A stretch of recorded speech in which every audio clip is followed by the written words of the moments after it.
Parallel Computing. ¿Qué es computación paralela? Tradicionalmente el software era escrito para computación secuencial. La computación paralela viene a ser lo opuesto a la del tipo secuencial. Este es el uso de múltiples recursos para completar un problema computacional. El problema es separado en diferentes partes que se pueden ejecutar al mismo tiempo. Después, cada una de estas partes se separa en una serie de instrucciones y las series de instrucciones de cada parte se ejecutan en diferentes procesadores simultáneamente. ¿Por qué utilizarla? En el mundo suceden eventos muy complejos e interrelacionados al mismo tiempo, pero siempre en una secuencia temporal. Comparando ambos tipos, secuencial y paralela, la segunda es mucho mejor para modelar, simular y entender al mundo. La primera ventaja es que ahorra tiempo y dinero. En teoría, dar más recursos para una tarea acorta el tiempo para que se complete, con ahorros incluidos. Computadores paralelos se pueden construir de componentes cómodos y baratos. La segunda ventaja es que soluciona problemas más complejos. Muchos problemas son tan grandes y se dificultan tanto de resolver que es poco práctico o imposible resolverlos en una sola computadora, especialmente con memoria limitada. Allí es donde se necesita la computación paralela. De tercero está tomar ventaja de recursos no locales. Se usan recursos computacionales en un área de red amplia o hasta el Internet cuando los recursos locales son insuficientes.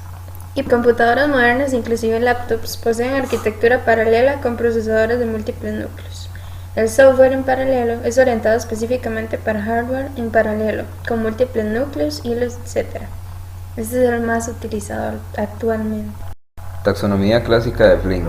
Desde 1996, una de las maneras para clasificar este tipo de computación es la taxonomía de Flynn.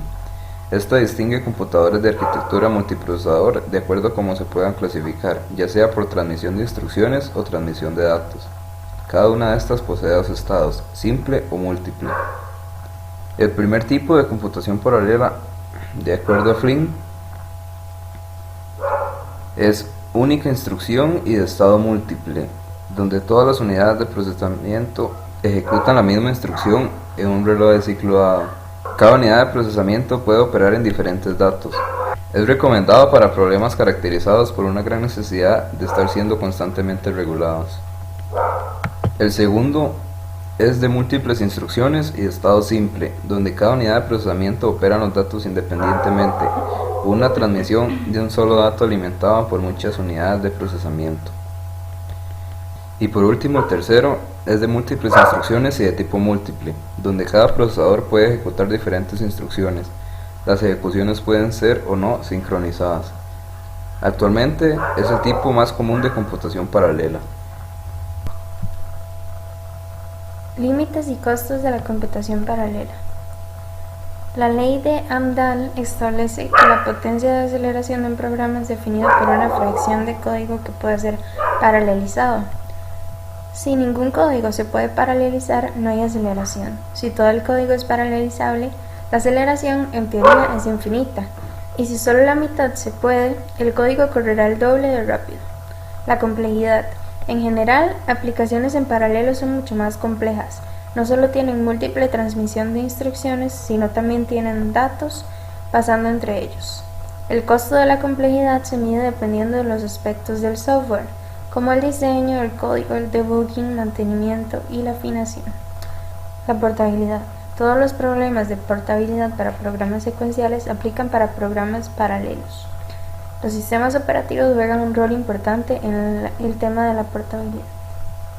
Los recursos requeridos. La intención primaria de la programación paralela es decrementar el tiempo de la ejecución del reloj. Sin embargo, para cumplir esto, se requiere más tiempo de CPU. La cantidad de memoria requerida puede ser mayor para códigos en paralelo, ya que se necesita replicar datos.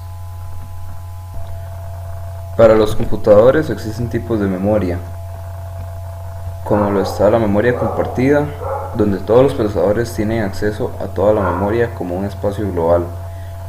Múltiples procesadores pueden trabajar independientemente, pero comparten los mismos recursos de memoria, y se clasifican como UMA, Uniform Memory Access, que tiene procesadores idénticos con igual tiempo de acceso a memoria, y Non-Uniform Memory Access, donde no todos los procesadores tienen el mismo tiempo de acceso a memoria y el acceso a memoria a través de links es más lento.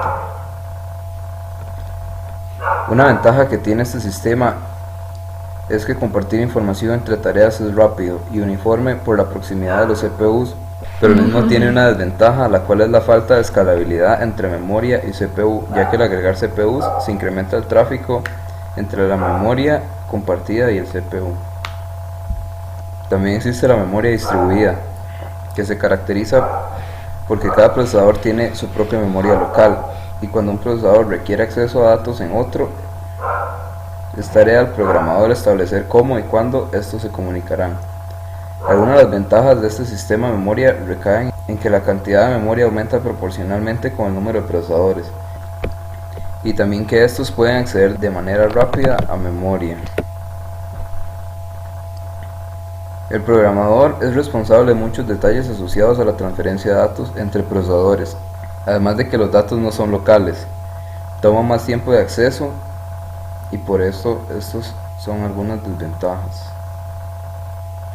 Por último, el tipo de memoria más utilizado actualmente es un híbrido entre memoria distribuida y compartida, donde la memoria compartida puede venir a ser un GPU y la memoria distribuida es una red de múltiples memorias compartidas que solo saben sobre su propia memoria.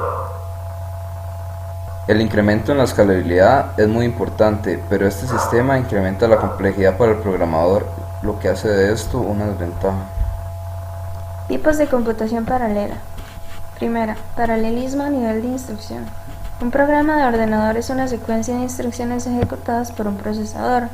Estas instrucciones pueden reordenarse y combinarse en grupos que luego son ejecutadas en paralelo, sin cambiar el resultado del programa. Esto se conoce como paralelismo a nivel de instrucción. Los avances en el paralelismo a nivel de instrucción dominaron la arquitectura de computadores desde mediados de 1980 hasta 1990.